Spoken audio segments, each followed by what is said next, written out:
అధికార పక్షంలో ఒక చిచ్చు, విపక్షంలో ఒక చిచ్చు. మహారాష్ట్రలో జరుగుతున్న రాజకీయం.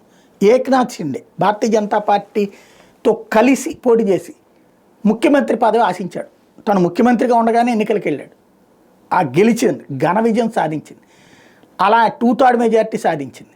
అవతల ఉన్నటువంటి వాళ్ళు తుడుచుకుపోయినట్టు ఒక రకంగా చెప్పాలంటే శివసేన ఉద్ధవ్ థాకరే కానీ, ఎన్సీపీ శరద్ పవార్ కానీ, కాంగ్రెస్ పార్టీ కానీ. అట్లాంటి సిచ్యుయేషన్లో ఇక ఆత్మస్థైర్యం పెరిగి నాకు సీఎం కావాల్సిందే అని పట్టుబట్టాడు. But Amit Shah light తీసుకోమన్నాడు.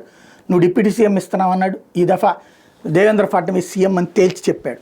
అలిగాడు, కసిరాడు, కోపగించాడు. But తప్పలేదు, తల ఒగ్గాడు. కానీ ఆ తర్వాత జరుగుతున్న సమావేశాలకు దూరం అవుతున్నాడు.